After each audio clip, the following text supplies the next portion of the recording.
Ladies and gentlemen, boys and girls, it's time for Week 7 of the After Hours Gaming League, the for-fun league where members of major corporations join together on the digital battlefield to fight for a chance to win $5,000 of my money to donate to the charity of their choosing.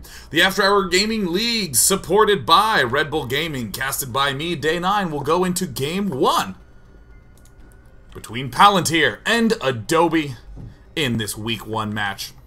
Now, Palantir and Adobe, currently 3-3 after 6 weeks, would love a win because the playoffs are right around the corner. So let's introduce our players. Up in the top corner, in red from Team Adobe, it's Ellen Drake. Ooh. A very sexical, mystical, fantasy-esque sounding name against his opponent.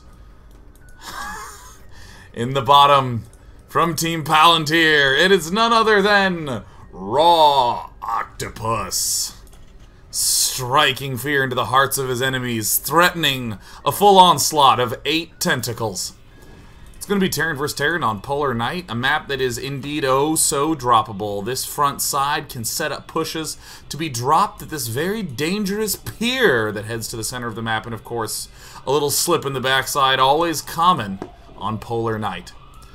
Police sirens on the outset because they're preparing for the upcoming violence that these two players are prepared to bring to the table against one another. Ellen Drake looks like he is going to be scouting out in a very safe and I would honestly call it like a very rigorous fashion on this map. The cheese is oh so popular because 2-player maps means you are guaranteed to know exactly where your opponent is starting.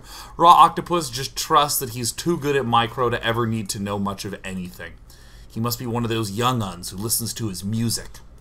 Also, I really like the fact that Team Palantir managed to get the PAL team tag. That's pretty cool. This is PAL, Raw Octopus. Looks like he's going for a Reaper opening. Very standard on this map. Actually, just becoming standard in the Terran vs. Terran matchup. Great way to get a fast expansion transition right up onto all the key things, like the tanks, like the starports, and other such things that make for goody goodness. But we also do tend to see the fast Banshee opening as the other big fast gas staple of the matchup. Really the important thing in my eyes is that on this map, there's 2 semi-conflicting goals that you want to be having. One is the mobility to be able to deal with the both watchtowers on the left and right side. No real way to control or lock down all forward movement, so you would generally think, oh, I must do a heavy mobility play. On the other hand, you might think to yourself, you know what's better than mobility? Tanks. The scouting positions are close at the outset of the game. The expansions are even closer as the game doth progress onward and outward, so I really do like a somewhat tank-heavy mixture on this game to just get one big old nice juicy push going up, but man is it easy to punish with those drops. So it's very much so to map positioning, map awareness. Any style's going to work just fine on this map. Wow, extra geysers going down. They're both going to go for Banshees? Oh no. This is like that story that you see posted on Reddit every now and again where 2 people try to surprise each other for Valentine's Day, flying to the other person's apartment on the other side, and they end up spending V-Day alone. This is just like that, except it's not true love. It's just destroying the shit out of each other. Ellen Drake going straight for that starport, but little interesting detour from Raw Octopus, who has a little different plan. He's going for Widow Mines right out the gate. Where is his starport? Wow, hidden quite far at the back. Now, Raw Octopus could be going for some sort of marine mine push at the start. Uh-oh.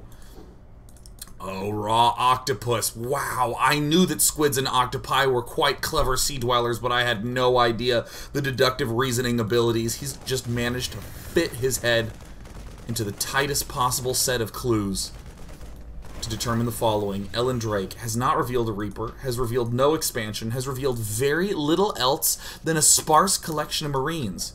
Therefore, it's unlikely to be Hellions. It's almost certainly going to be some sort of fast Banshee, maybe even, oh, look at this, a fast Raven from Ellen Drake, an extremely defensive play from him.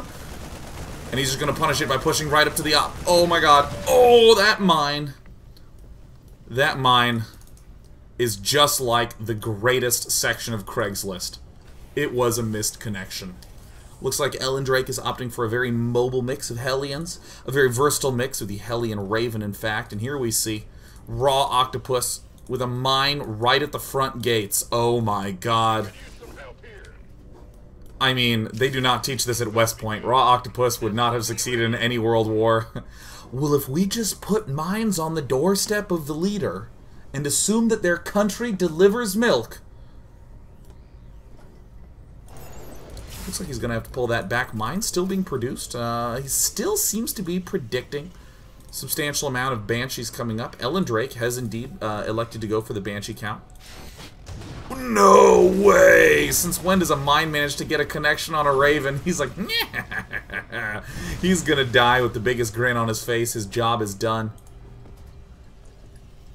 And this is the part in the game where we stop talking about what we're seeing and we start talking about what we're gonna start seeing. These players, by going for the Banshees, have begun the ability to mass up many tanks early. They're going to have to stay defensive, but there's going to be the big push coming up, and it will always be delayed by picking off more SCVs, picking off those key tanks. Raw Octopus is electing to do this before Cloak. Very nice play. You saw the exact positioning of the Raven and all the assorted threatening bits. Trying to pick off a Hellion. Don't dislike that play. Oh, Seeker Missile duds out. Ooh. A lot of nice exploiting going on there by Raw Octopus. Raw Octopus again, going for the double Banshee. Do like this, even though there is a Raven. This is going to pin Ellen Drake back quite a bit. What's really going on in the thought process of this blue player is that he's going to try to get up all the Marine upgrades. He's going to be getting Stim Combat Shield and, of course, Reactor to build those juicy bits 2 at a time. Juicy Marini guys. And Ellen Drake, with this early Raven and this early Banshee, might be saying to himself, you know what, I'm not going to expand. Is there even a command center in sight? No, goodness. Oh, Raw Octopus exploiting this so beautifully, loses a single Banshee. But Raw Octopus, with vision of the entire main base, knows he doesn't have time to get up all those upgrades for the big Marine army. He's got to figure out a way to delay the push now. Banshee's managing to get in there, get all the kills, and most importantly, pulling the key Raven and Viking back. But look at this, Ellen Drake, so smart, knows he's trying to be delayed. Is going to begin the push with the Marine tank, has his Viking Raven on the defensive, and now everything's beginning to join back together. Very, very nice. But Raw Octopus, uh-oh. His barnacles got this on serious lockdown. I don't think they're barnacles. What are they called? Suckles? What are the little suckers on the tentacle? Maybe they're just called suckers. He's got his suckers all over this one. His tentacles have this one in lockdown. 2 tanks unsieged versus a tank in a mine. Sieged up. Oh no, he's sieged in range. Unsiege, retreat, get out of there. Oh, the second tank. Oh my god! Value mine. Raw Octopus. Now musing his chin. I don't know if octopi have chin. Maybe he's just musing on that big bulbous domey thing on the top of his head. And how do I want to kill him now? Great success. This puts Ellen Drake in quite the ridiculous predicament. He's going to expand. He's not in the best spot, but he has to continue to apply pressure. He's going to use a siege tank to maintain foothold at the top side. But Raw Octopus almost has Stim. Soon enough, he's going to be starting Combat Shield and will be able to push out. Ellen Drake trying to step forward. Going to be trying to pick off this mine. Raw Octopus could go for a counter drop. Pretty much any option from Raw Octopus is going to be a good one. Counter drop makes a lot of sense right now. His opponent, he knows, was late on expanding and is now continuing to apply pressure. It's either a contain or an all-in, and he is pretty much safe no matter what. And it looks like he's just going to fight fire with tanks. Sprints right on up. He's going to target fire that Raven. The Raven's going to go down. The tank's going to go down. The Vikings are going to go down. And it looks like the chances of winning for Ellen Drake are also going to go down. We see SCVs continuing to lead the charge. Are a little bit over-eager. There still are units that can kill them. They're going to die, but not necessarily in vain. They're going to be leading the charge for Raw Octopus to step right up to the front lines. It's looking very good for Team Palantir in this opening match. Team Palantir, the data specialists, seem to have collected all the intel that they need for a clear win.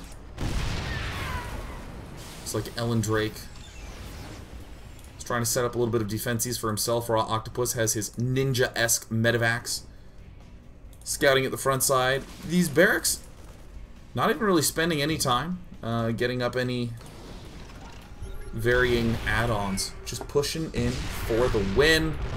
Oh, Marines. Oh my god, there's so many limbs. Oh my god. Wow. Basically being fragged.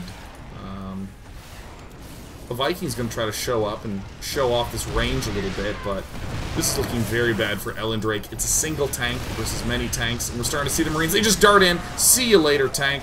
2 tanks for Raw Octopus remain. The expansion that Ellen Drake so desperately needed is under fire, and now it's going to be on fire. And no, it's GG, bro. They fist pound. They pop their collars. The Live Strong bracelets are with Ellen Drake as he types out, meaning that Team Palantir, in this friendly, for charity, for fun match, has brutally steamrolled its way to a 1-0 position. Palantir right now leads the series. Will they be able to continue? Who knows? It's a best of 5, and I would reckon Game 2's coming up after this. Stay tuned. This is the AHGL Week 7.